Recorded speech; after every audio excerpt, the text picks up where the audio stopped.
We provide you the platform to turn your dreams into reality. Give wings to your aspirations with KR Mangalam University. Monsoon सत्र और सत्र में operation सिंदूर पर चर्चा। और इसी चर्चा में कांग्रेस सांसद प्रियंका गांधी ने पहलगाम में हुए आतंकी हमलों को लेकर केंद्र सरकार पर गंभीर सवाल उठाए। उन्होंने कहा कि सरकार कश्मीर को सुरक्षित और पर्यटन के लिए शांत बताती है। लोगों ने इसी भरोसे पर पहलगाम की यात्रा की, लेकिन वहां कोई सुरक्षा इंतजाम नहीं थे। प्रियंका ने पूछा, लोगों की सुरक्षा की जिम्मेदारी किसकी है? गृह मंत्री की, रक्षा मंत्री की, या फिर सरकार की, खुफिया एजेंसियों की, जिन्हें इस हमले की भनक तक नहीं लगी। और साथ ही उन्होंने एक दुखद कहानी भी साझा की। कानपुर के शुभम द्विवेदी अपने परिवार के साथ पहलगाम की सैर पर गए थे, लेकिन आतंकियों ने उनकी पत्नी के सामने उन्हें गोली मार दी।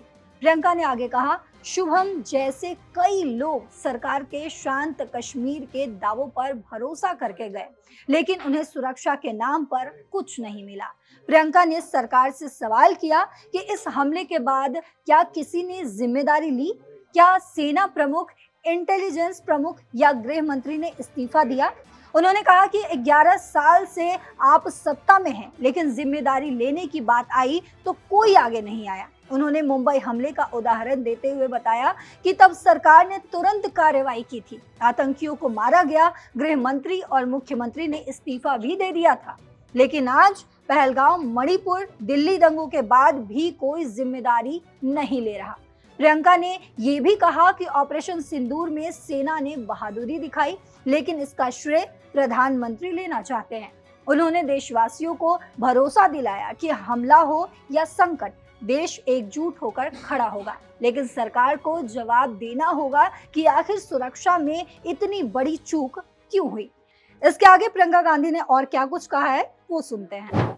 जो सुरक्षा की व्यवस्था है, इसको देखने के लिए गए थे, इसको रिव्यू करने के लिए गए थे, और उन्होंने वहां कहा कि आतंकवाद पर विजय प्राप्त हुई है।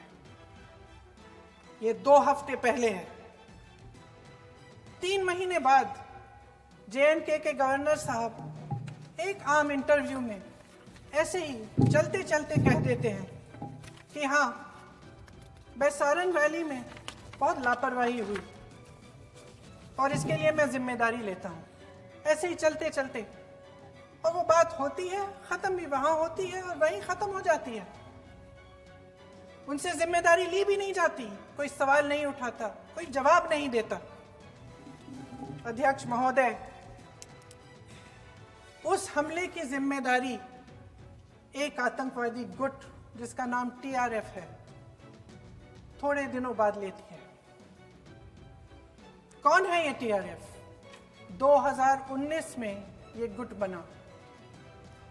2020 में इसने कश्मीर में आतंकवाद का काम शुरू कर दिया, और 2020 अप्रैल 2020 से लेकर 22 अप्रैल 2025 तक इन्होंने 25 आतंकवादी हमले किए।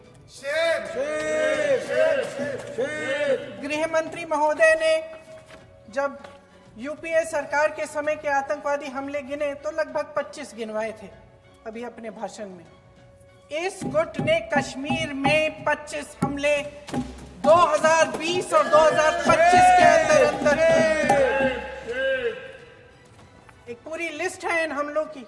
मेरे पास इतना समय नहीं है, इसलिए मैं एक एक को नहीं पढ़ना चाहती, लेकिन मैं इतना कहूंगी कि इनमें रियासी का हमला भी था 2024 का, जिसमें 9 लोग मारे गए और 41 लोग घायल हुए।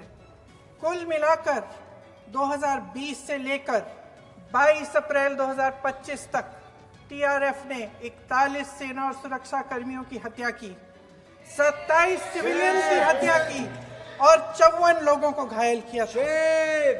भारत सरकार ने TRF को आतंकवादी संगठन का दर्जा कब दिया? 2020 में दिया, 2021 में दिया, 2022 में दिया, 2023 में दिया। 3 साल बाद, 3 सालों के लिए ये आतंकवादी गतिविधियां कर रहे हैं, और आप इनको आतंकवादी संगठन तब कहते हैं 2023 में? इसकी क्या वजह थी? ये सब सरकार के संज्ञान में था। और आप मुझे बताना चाहते हैं, सत्ता पक्ष के नेता बताना चाहते हैं कि ये सब आपके संज्ञान में था, लेकिन कोई भी एक ऐसी एजेंसी नहीं है हमारी सरकार की जिसको पता चला कि ऐसा हमला, ऐसा भयानक हमला होने जा रहा है हमारे देश में, कि पाकिस्तान में बैठे हुए इस हमले की योजना बन रही है कि हम भारत जाके हैवानियत करेंगे, 26 लोगों को मार डालेंगे, और हमें पता ही नहीं है। क्या ये हमारी एजेंसियों की विफलता है कि नहीं है? ये बहुत बड़ी विफलता है, ये एक बहुत बड़ी विफलता है। जानते थे कि ये गुट है, जानते थे कि 5 सालों से ये आतंकवादी हमले कर रहा है, अध्यापकों को मारा, आर्मी के बड़े बड़े अफसरों को मारा, आम जनता को मार डाला, पुलिस वालों को मार डाला, और आप इन पे निगरानी नहीं रख रहे थे। और ये जो एजेंसियां हैं, इनकी जिम्मेदारी कौन लेगा?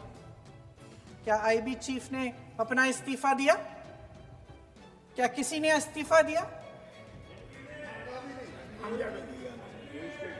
गृह मंत्री जी के कार्य क्षेत्र में आता है इंटेलिजेंस ब्यूरो। क्या गृह मंत्री जी ने इस्तीफा दिया? इस्तीफा छोड़िए, जिम्मेदारी ली।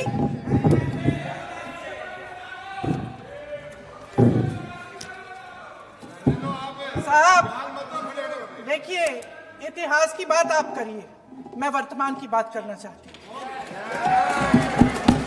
आपको तो एक बहाना चाहिए, आपको तो एक बहाना चाहिए। पूरे परिवार का नाम गिनवा देते हैं। अरे अपनी जिम्मेदारी खुद लीजिए।